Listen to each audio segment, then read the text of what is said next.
The barren landscape of Signis III stretched endlessly, a canvas of muted grays and dull browns beneath the white glare of its twin suns. Among the crags and valleys, a lone figure moved swiftly, the harsh winds tugging at the edges of a weather-worn cape. Corporal Jack Mason, a seasoned soldier of the Earth Defense Force, EDF, patrolled the rocky terrain. His mission was straightforward: establish a forward operating base for Earth's expansion into this quadrant. The silence of the alien world was a stark contrast to the usual hum of activity in human colonies. Yet as Jack surveyed his surroundings, he couldn't shake the feeling of being watched. As he crested a ridge, the ground beneath his feet shuddered. Jack froze, scanning for signs of danger. The air was still, too still for a natural occurrence. Suddenly, a figure darted from a nearby boulder, moving with incredible speed and grace. It was unlike anything Jack had ever seen. She was undeniably alien, her skin a shimmering shade of blue that glinted in the sunlight. Her eyes, large and expressive, were a vivid green that seemed to pulse with an inner light. Her clothing, though, was what caught Jack off guard. It was a form of armor, yet it appeared almost organic, molding to her lithe figure perfectly. Before he could react, she was upon him. In one swift motion, she reached out with a strength that belied her slender frame, grabbing the edges of his combat jacket. With a surprising force, she ripped the fabric apart, sending buttons flying. Jack stumbled back, his mind racing. The alien stood before him, her chest heaving with exertion, her expression one of intense curiosity. She spoke, her voice musical yet commanding, echoing strangely in the thin air. "You wear your shell like a second skin, human," she said, her gaze piercing. "Why do you hide beneath it?" Jack, regaining his composure, tried to process the situation. He was trained for combat, for negotiation, but this was unprecedented. He needed to communicate, to establish some form of rapport. "We wear uniforms for protection," Jack explained, keeping his tone even. "It's standard for soldiers." "Soldiers?" Her head tilted slightly, the word foreign to her. "Is that what you are? A warrior?" "In a manner of speaking," Jack replied, aware that every word could be critical. "I'm here on a peaceful mission. Earth seeks only to explore and learn." "Learn," she repeated, the word rolling off her tongue as if tasting it. She stepped closer, her presence imposing yet not threatening. "What do you seek to learn from Signis III?" Jack considered his answer carefully. "We seek to understand new worlds, new cultures, to find common ground." The alien regarded him for a long moment before stepping back. She extended a hand, palm up, in a gesture that seemed universal. "I am Lyra of the Signid. If it is learning you seek, then we shall see what truths unfold." Jack took her hand, feeling the cool touch of her skin. The contact was electric, charged with the potential of this new connection. As they stood there, the landscape around them felt less alien, more a backdrop to something greater. "Lead the way, Lyra," Jack said, ready for whatever this strange new world had to offer. And with that, the unlikely pair set off across the rugged terrain, toward a horizon filled with unknowns. As they walked, Jack couldn't help but feel that this encounter was just the beginning. The terrain of Signis III became increasingly treacherous as Jack and Lyra ventured further into the alien landscape. Jagged rocks and steep cliffs were common, challenging even the most skilled climbers. Lyra, however, moved with an agility that astounded Jack, her body attuned to the nuances of her home world. As they navigated a particularly narrow ledge, Lyra paused, her gaze fixed on a formation of stones that seemed intentionally arranged. She crouched beside them, her fingers tracing the symbols etched into the rock. "These are ancient markers," she explained, her voice low. "They tell stories of the Signid, stories of our origins and our understanding of the cosmos." Jack peered over her shoulder, intrigued by the glyphs. "Can you read them?" he asked. "Some," Lyra replied. "The language has evolved, but the essence remains. These tell of a time when stars were new and the universe sang with unexplored potential."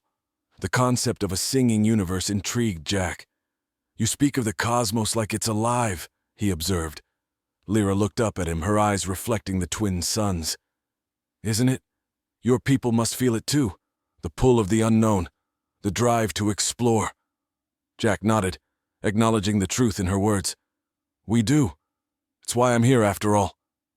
They continued their trek, the suns beginning their descent towards the horizon. As the light faded, bioluminescent plants began to glow softly around them, casting the world in a surreal, ethereal light. Suddenly, Lyra halted, her body tense. We're not alone, she whispered. Jack's hand went instinctively to his sidearm, but Lyra shook her head slightly. Not a threat, she clarified, but an opportunity.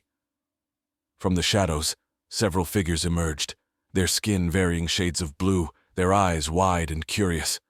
They were Signid like Lyra, and they approached with cautious interest. Lyra introduced them as members of her tribe, explaining Jack's presence and mission. The Signid were naturally skeptical, but listened intently as Jack spoke of Earth, its people, and their hopes for peaceful exploration and mutual understanding. The meeting extended into the night, discussions flowing as freely as the luminescent rivers they sat beside. The Signid shared their history, a rich tapestry of survival and adaptation on a planet that offered no quarter. As the twin suns rose again, casting their first light on a scene of newfound camaraderie, Jack felt a profound shift in his understanding of this alien culture. They were not so different after all, both peoples driven by a deep-seated desire to connect, to expand beyond their known worlds. The night's discussions had laid the groundwork for what Jack hoped would be a lasting partnership. As he and Lyra prepared to return to the EDF base, the Signid offered their assistance in establishing the new outpost, ensuring it would be in harmony with Signis III's delicate ecosystem. Their journey back was filled with plans and possibilities. The barriers between human and Signid, once seemingly insurmountable, now appeared just another obstacle they could overcome together. The suns of Signis III were high in the sky, casting a relentless heat over the land as Jack and Lyra approached the proposed site for the Earth Defense Force's new base. The area was strategically chosen, elevated, with a clear view of the surrounding valleys, and ideally positioned for solar power collection. As they surveyed the land, Lyra pointed to various plants and rock formations, explaining their significance and uses. Her knowledge was invaluable, helping Jack understand the ecological balance of the planet. It was clear that any construction would need to be careful and considerate to avoid disrupting this balance. The soil here is alive, Lyra noted, her hand brushing over the coarse ground. It reacts to our presence, adapts, and changes. Your structures must do the same. Jack nodded, recording her insights on his datapad. We'll need to use adaptive materials then, ones that can integrate with the environment. As they discussed technical details, a distant rumble caught their attention. A dust cloud rose from the northern ridge, and within moments, a group of vehicles crested the hill. They bore the insignia of the EDF, but their arrival was unexpected. Captain Helena Briggs, the commanding officer, disembarked with a squad of soldiers. Her expression was stern as she approached Jack and Lyra. We've picked up unusual energy readings in this sector, Briggs reported, her gaze shifting between Jack and Lyra. Care to explain what's going on here? Jack stepped forward, his stance confident. Captain, this is Lyra, a native of Signis III. She's been helping us understand the planet better. The energy readings might be due to the unique properties of the soil and vegetation here. Briggs eyed Lyra warily. And you trust her? With my life, Jack replied without hesitation. Lyra spoke up, her voice firm. Our planet holds many secrets, Captain. Secrets that can help or hinder your people depending on how you proceed. The captain considered this, then nodded slowly. All right, let's hear what you propose. Over the next few hours, Jack and Lyra outlined a plan for a base that would function symbiotically with the environment. They proposed using energy converters that mimicked the natural energy flows of the planet, and building materials that would blend into the landscape without disruption. Briggs listened intently, her initial skepticism giving way to intrigue. This could set a new precedent for how we establish bases on new worlds, she admitted. The discussions grew into a collaborative effort, with EDF engineers and Signid environmental experts exchanging ideas.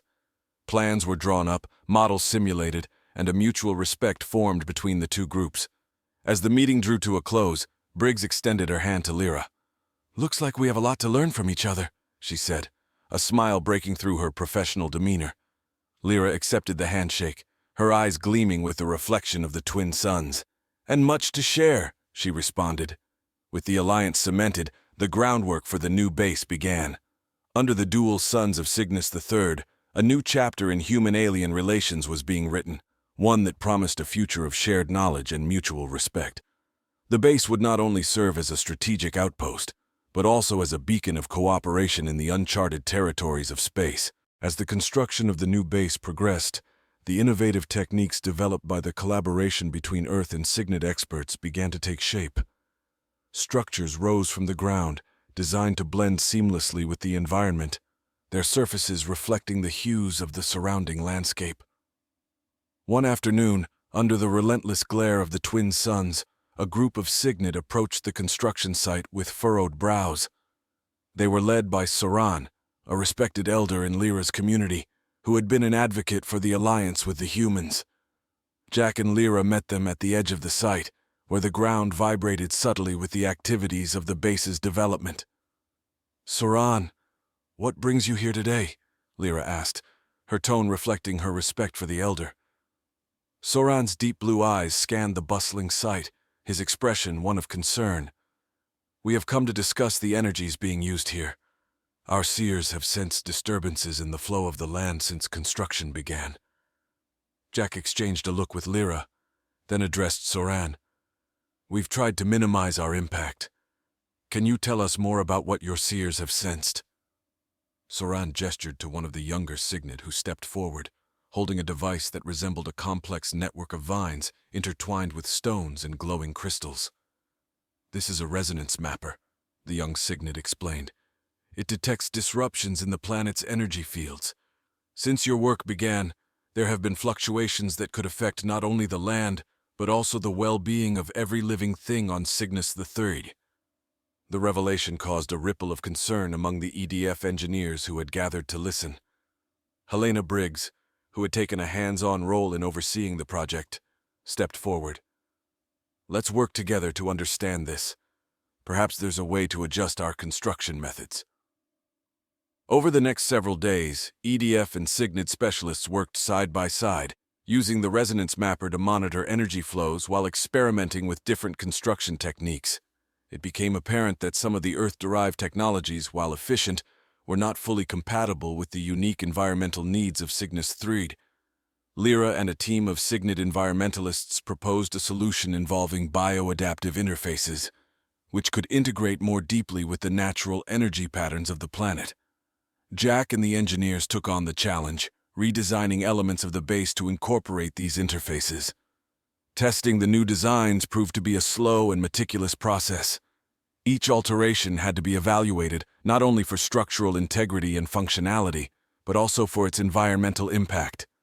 Progress was painstaking, and the pressure to establish the base on schedule was ever present. Despite the challenges, the collaborative spirit of the project grew stronger. The team celebrated small victories, such as a new filtration system that doubled as a water source for native plants, or lighting systems that mimicked the luminescence of the local flora, providing energy without disrupting nocturnal wildlife. As they worked, Jack learned more about the Signet's deep connection to their planet. "Our ancestors believed that Signis III itself is a living entity," Lyra shared during a break. "They taught us that to live in harmony with it is not just beneficial, but essential for survival." This perspective shifted Jack's own view of the project from a military objective to a profound responsibility. He found himself more committed to ensuring that the base would not only serve as a strategic outpost, but also as a testament to what could be achieved when two very different cultures strive for a common goal. With each adjustment and improvement, the disturbances in the planet's energy flows lessened. The resonance mapper indicated a return to stability, and Soran, witnessing the changes, gave a rare smile. "Perhaps," he said, looking over the modified landscape, "we are truly learning to speak the language of the stars together." As the Signis III base neared completion, the combined efforts of the Earth and Signet teams had transformed the initial designs into something far beyond a typical military outpost. The structures now stood as marvels of bioadaptive architecture, pulsing gently with energy that resonated harmoniously with the planet's own rhythms. During one crisp morning, as the twin suns cast long shadows over the base, a delegation from Earth arrived. Led by General Marcus Weldon, the group was here to evaluate the progress and to understand the implications of the unprecedented collaboration. Their arrival was met with a mixture of anticipation and anxiety. General Weldon, a stern man with decades of service, toured the facility with Jack and Helena Briggs at his side. Lyra and Saran accompanied them, pointing out the various innovations that had been integrated into the base's design. "This is unlike any military installation I've seen," Weldon commented, his voice betraying a hint of awe as he examined a panel that seamlessly blended technology with organic components. "It's more than a base, sir," Helena explained. "It's a proof of concept for living in symbiosis with an alien environment. What we've learned here could change how we approach colonization." Weldon nodded, processing the implications. "And the locals? They're completely on board with our presence?" Lyra spoke up. "General, the Signet have come to see this base as a bridge between our peoples. We share knowledge, resources, and most importantly, trust." The tour continued to the energy core of the base, where Earth technology merged with Signet environmental techniques to create a power system that was both efficient and non-invasive. The general peered into the core, where light danced in patterns that mimicked the natural energy flows of the planet. Later, in the central meeting hall, Weldon convened a briefing with all the key project leaders. The atmosphere was tense as the general took a moment before speaking. "Your achievements here are remarkable," he began, his tone serious but not unkind. "But how sustainable is this alliance? What guarantees do we have that our interests will not eventually conflict with those of the Signet?" Jack exchanged a glance with Lyra before answering. "Sir, we've built more than just physical structures here. We've established a mutual understanding and a framework for conflict resolution. It's not just about this base. It's about setting a precedent for how humanity interacts with other sentient species." Weldon considered this, then turned to Saran. "And you believe your people are prepared to maintain this peace?"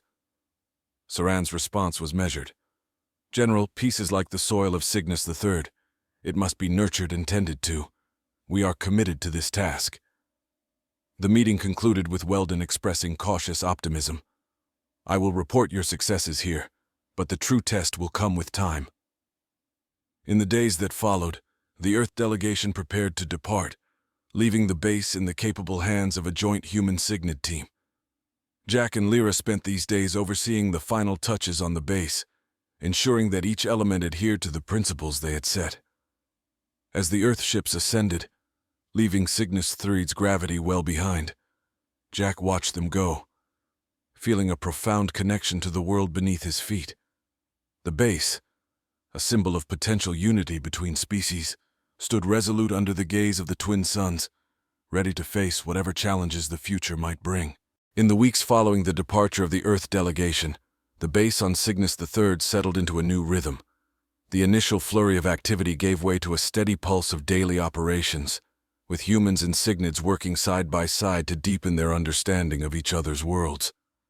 Each day brought new discoveries, not only about the planet but also about the possibilities of interspecies cooperation. Jack and Lyra often found themselves at the forefront of these initiatives, their partnership a cornerstone of the burgeoning community. They took to organizing cultural exchange programs, where Earth scientists shared advanced technological insights, while Signet scholars taught human counterparts about the deep spiritual and ecological philosophies that governed their society. One evening, as Signis III's twin suns dipped below the horizon, casting long shadows over the glowing bioluminescent plants, the base's communication array picked up a signal. It was a deep space transmission from Earth, encrypted and urgent. Jack and Helena, who had taken up a permanent position at the base, gathered in the communications room to receive the message. The transmission was from General Weldon, his tone more somber than they had heard before. "We are facing a crisis," he announced. "A rogue faction within the EDF is pushing for aggressive expansion into new systems, disregarding the careful diplomacy we've cultivated. Your success on Signis III stands as a beacon of hope. We need you to prepare for potential conflict. to stand as an example of what we can achieve with peace." The weight of his words hung heavy in the room. Helena turned to Jack with a resolute look. "We've built something important here. We can't let it be undermined by short-sighted aggression." Jack nodded, his mind racing with the implications. "We'll start preparing defenses," he said. "But our strength lies in unity. We need to ensure the Signids are with us, not just for our sake, but for the precedent it sets." Together, they approached Lyra and the Signid Council with the news. The discussions that followed were intense, with many Signids wary of being drawn into human conflicts. However, the trust that had been built over months of collaboration proved stronger than fear. Soran, speaking for many, declared, "We have learned much from each other. Let us now show the galaxy that peace is not only possible but powerful." The base quickly transformed not into a fortress, but into a testament to collective security. Technologies were repurposed, and strategies were developed that emphasized deterrence through demonstration of unity and shared strength rather than overt militarization. As tensions rose in distant star systems, the base on Signis III became a focal point in galactic diplomacy. Delegations from various species, drawn by stories of the joint human-Signid effort, visited the planet. They witnessed a model of cooperation that contrasted starkly with the prevailing narratives of conflict and conquest. Months turned into a year, and the base flourished as a hub of peace and shared knowledge. The rogue faction's momentum waned as more of Earth's citizens and politicians were swayed by the proof of concept that thrived on Signis III. Eventually, the movement for aggressive expansion was quelled, and new treaties were signed, promoting exploration and cooperation as the cornerstones of human expansion. Under the perpetual gaze of the twin suns, Jack and Lyra watched one such delegation depart, their ship a bright speck against the stars. "We've done more than survive here," Lyra remarked, her hand resting lightly on Jack's arm. "We've inspired." Jack looked out across the landscape, the integrated structures and fields of bioluminescent flora a testament to their work. "Together," he said, his voice firm with hope and conviction, "we've changed the course of history." As night fell on Signis III, the base stood not only as a shield against the dark, but as a beacon, casting a light that promised a future where many worlds could share one sky in peace.